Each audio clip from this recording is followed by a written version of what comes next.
And we are back on the build phase. I'm Mr. Ben. And today I want to take a break from midwinter coverage. I still have more to talk about with regard to midwinter, but I guess this is tangentially related to midwinter. First of all, shout out to the patrons of the show. As always, they keep the lights on around here. If you like what we're doing here, patreon.com/the build phase. And a special shout out to Brad, Jason, Justin, Patrick, and Peter. We love all our patrons. All right, so I want to talk about the hunger virus. So for anyone who's been living under a rock or similarly cut off from what's going on in the Versus sphere, the release of the Marvel Zombie set introduced a few new things to the game. Well, a bunch of new cards like every expansion does, but the Zombie Master cards, the idea of KOing your level 2 main character to pay to recruit a main character, totally new concept. And the focus of what we're going to talk about here today, the hunger virus. The hunger virus is printed on most of the cards in this box. And when a card that has the hunger virus melee strikes another character, and when a card that has this virus wounds another character in melee combat, the hunger virus is then applied to that character and they gain the zombie team affiliation. The problem is, or I guess the problematic part is, at the end of your turn, if somebody who has the zombie virus hasn't wounded another character in melee combat, they have to take a wound. So initially, I really liked the idea of forcing the game back into a melee combat. Well, not even necessarily melee combat, but forcing the game back towards a combat matters kind of play space. We have lived for a long time in the sort of tuck and pass meta where it's all about fogging the combats that get declared and hiding from enough of them that you don't run out of fog effects. I I like all different kinds of verses. I enjoy playing the game with metas that change. I have, for the most part, liked the changing of the featured formats, even though I haven't necessarily cared for every single format that we've had. Uh, so I really liked the idea of here's something that's going to aggressively force the game into an aggressive combat focused characters on the board turning sideways doing combat math kind of versus. That's probably my favorite way to play the game. It's certainly not the only way to play the game that I find enjoyable, and if you don't enjoy playing the game that way, that's totally fine too. But I do think it's healthy for the game to go through cycles. I like to see formats or releases that push the game towards a controlling meta when we haven't seen that for a while, or push the game back towards an aggressive meta when we haven't seen that for a while. Now, there's plenty of examples throughout Versus history of various effects going a little too far. I think probably the most notorious is the Outriders.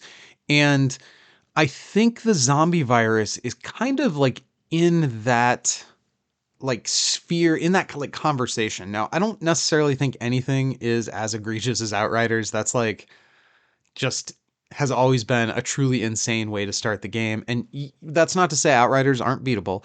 They are, but they are meta defining. They are meta warping. And the zombie virus, at least if we look at the evidence of Midwinter, is clearly a similar thing. It absolutely is meta warping. So the counterintuitive bit, the thing that other people predicted, and I saw the logic, but I just didn't think it would necessarily happen this way, was getting the zombie virus on the enemy main character and then tucking and passing, then getting your characters face down, whether it's through combat or whatever shenanigans, but presenting no attackable targets for the opposing main character to actually interact with, and thus they kill themselves through the virus. I did not think that was going to be as effective as it has proven to be. Even stuff like just the one drop Stiltman having the text where he can't be struck except by a character that has flight and or range, that can just close some people out of the game. Like that's just a thing where sometimes you get a turn one Stiltman, you get that zombie virus on the enemy main character, and literally the rest of the game is just watching the clock run down. So there is, I definitely think taking a long, hard look at what we've got going on here is worthwhile. I'm not saying I didn't enjoy zombies. I have enjoyed zombies. There's a lot of cool stuff here to force people to get into melee combats, to engage and fight on the board. And that's like my favorite way to play versus. But man, kind of like Outriders made me what's the cliche? Careful what you wish for, or you might not you might not want it once you get it. What I don't remember the exact phrasing of the cliche, but the concept of like I like aggressive metas, and Super Awesome Games is like, oh yeah, prove it, and they come out with like the most aggressive, egregious stuff.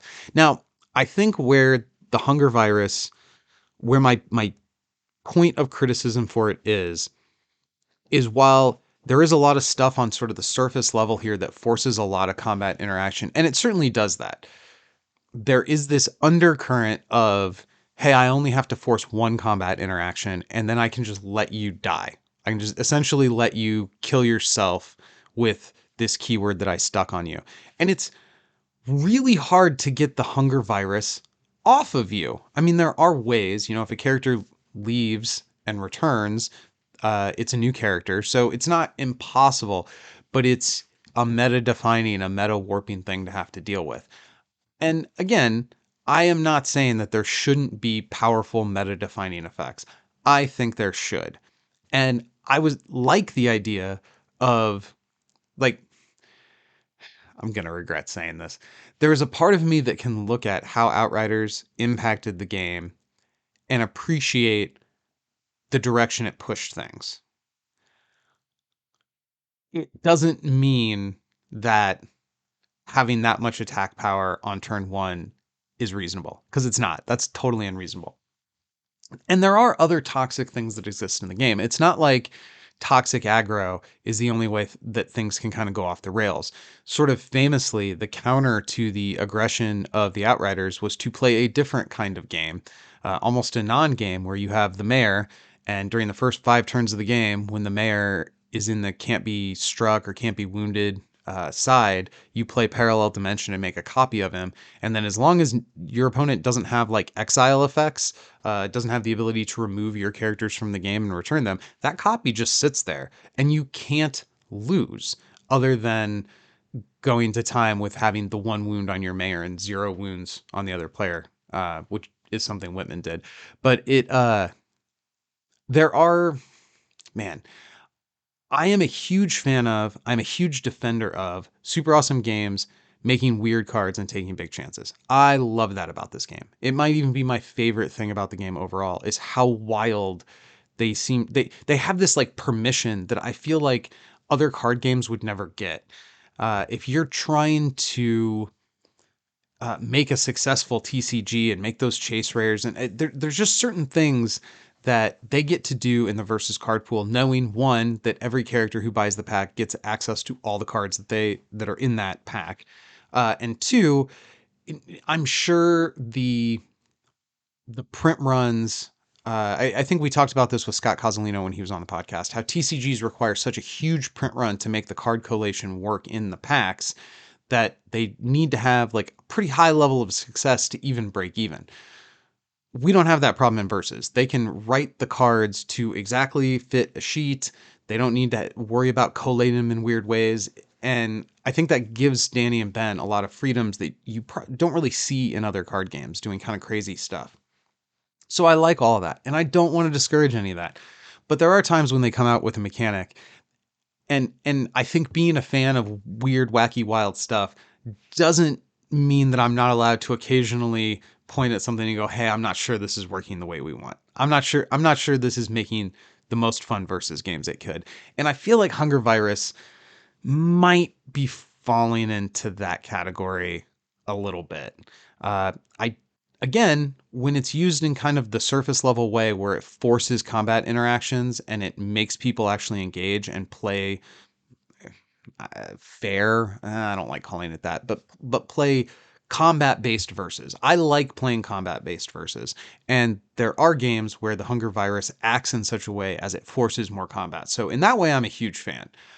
I'm not a giant fan of having a 1 drop that if your deck isn't built in a certain kind of way is unstunnable, uninteractable, that can make it so that your main character just dies in 4 turns as a punishment. Like, I don't even have to do anything else. I just watch you die. I'm not a super big fan of that. So this isn't. I know I've caught some grief over the years for being kind of a proponent on certain cards, creating like really unfun game states and saying like, hey, this needs to go. I am not saying that. I am not saying that the hunger virus has worn out its welcome. It's barely even been around. But just based on Midwinter, I it wouldn't surprise me if some of these cards get incurred based on their performance at Midwinter. So this may be a completely irrelevant conversation sooner than later. Uh, but for me, and again, I guess the other point is Incursion isn't doing its thing for balance or for power level reasons. So some of this stuff, even if it's maybe a little bit toxic, could dodge the banhammer or the destroy list in Incursion because that's not the point of what they're doing in Incursion, and that's fine. I don't like the idea of cards coming out and like immediately getting nuked. I didn't like the way Master Mold never really got the chance to shine in an Incursion format because of how quickly the Sentinels got banned. And really, ultimately, I thought the destruction of the Sentinels had more to do with the machine invention than anything else, which they did eventually deal with the machine. So I'm not sounding the alarm. I'm not, the sky is not falling, but I do think there are some ways that the hunger virus mechanic can be used that Oh, the way I'm phrasing this makes my case sound really weak. Because what I was going to say is there's some ways that the hunger virus can be used that just create kind of unfun game states. But that is a deeply subjective thing. But I mean, I guess that's what we do on this podcast. I come on here and I talk about my feelings and my thoughts about the game. And that's kind of where I'm at with hunger virus. There are most of the time when I've interacted with it, it's fine. It's fun. It forces combat. It does kind of what I was hoping it would do. But there have been a handful of these edge cases where I feel like it creates some kind of unfun game states. I'm not necessarily a fan of putting your opponent on the clock in the sense that you have a commanding board state and you're going to use that to punish the opponent and deal a wound every turn, and they know if they can't deal with the problem you're presenting, then they're going to lose. Well, the hunger virus kind of puts you on a clock, and then I don't have to do anything else. In fact, if the less I do, the less chance you have to melee attack my guy and deal with the hunger virus. So I'm actually rewarded by kind of not playing versus or not playing combat focused versus. And that to me is a shame. I would like to. I'm ready for the game to kind of swing back into a more combat focused mode, and the zombie virus sometimes works in favor of that and sometimes works against that. So that's sort of my thoughts on it. Again, not saying the sky is falling, not saying any cards should be like deleted or banned or anything, but just kind of musing on it. It is kind of a truth about all these games, about all these card games, that no matter what we do, when we look at a meta and say, "Oh, this thing is kind of unfun," one of the arguments that gets used all the time is, "Well, if you ban that unfun thing, then the next unfun thing will take its place." And there is some truth to that. Generally, my response to that is, well, like, if this unfun thing is at power level 11 and the next unfun thing is at power level 9, well, now it's kind of the unfun thing is kind of on the same level as everything else, and we get to see more cards. Because my argument is always the the biggest outliers players are going to gravitate towards the most powerful stuff. That's always going to be true. And that's going to be true whether you're engaged in the community and are subject to potential groupthink, potential influence from other people, or whether you just build decks on your own. Now, building on your own, you're going to be less likely to discover the cool new combo, the weird interaction. Like your deck building horizons are limited a little bit by not having other people to interact with. But I don't think it took the community for people to say discover the original Thanos was very broken and problematic.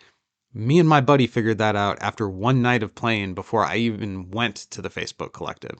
So there is it is just true that players on their own, without anybody influencing them, can figure out what is powerful.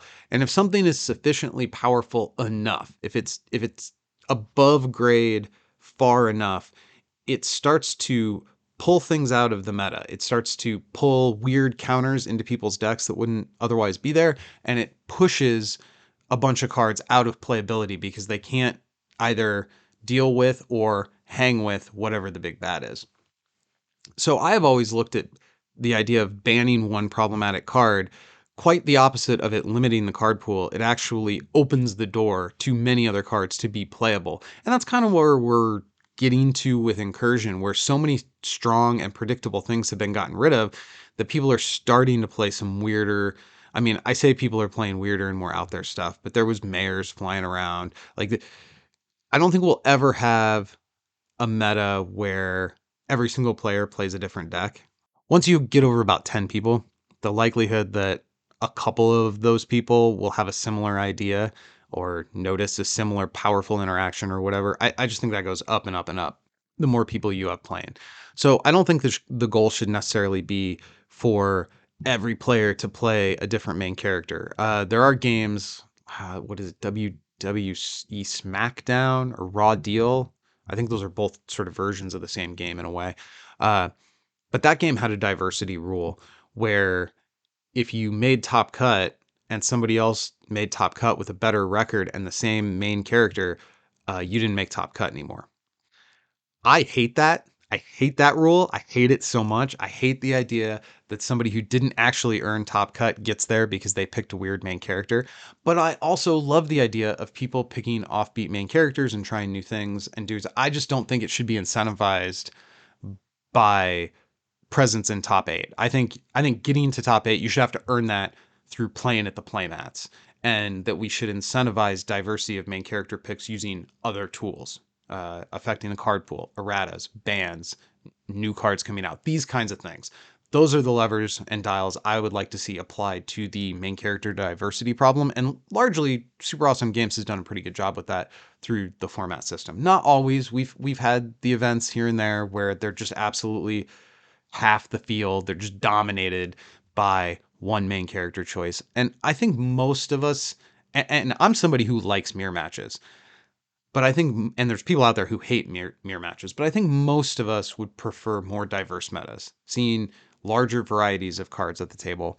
And this is a very long-winded way of me saying that I think the best way to get to a more diverse meta is to occasionally sand off the upper edges of the powers. Like the spikiest of power spikes will warp the meta in ways that make it so less things are playable. So if we sand those down every once in a while, and if we pay attention to things that look like they might be have that homogenizing effect on the meta, maybe we let go of Dark Phoenix, and that means other big bomb top end cards can get played, and other main characters who would just be crushed by one of the modes of her deconstruct power can now be played. So I think that's cool. Uh, I guess just to triple underline this, I'm not saying I think Hunger Virus is a problem or that the game can't handle it or that we're in Chicken Little territory. This is just kind of my reflections about how this power feels. And I guess I don't know exactly what the intent was. I get the impression from reading these cards that the intent was to try to force a more combat focused version of Versus. And if that was the intent, I think most of the places it succeeded, but there's these corner cases. And really, the corner cases are the things that are probably the hardest for the designers to identify. There's only so many people testing this game. And whatever that number is, it's smaller than the overall number of the community. So as soon as the cards release, the idea that we would maybe figure out ways to abuse them that the testers hadn't figured out or tested for seems pretty reasonable to me. And that's not a criticism of the test team or the design team. I want the design team to push the envelope. I just also think part of experimentation means occasionally we have to go, hey, that didn't work. Let's saw that limb off and focus on the projects over here that are working. So, okay, that is my treatise on the hunger virus. Until next time, go win some games.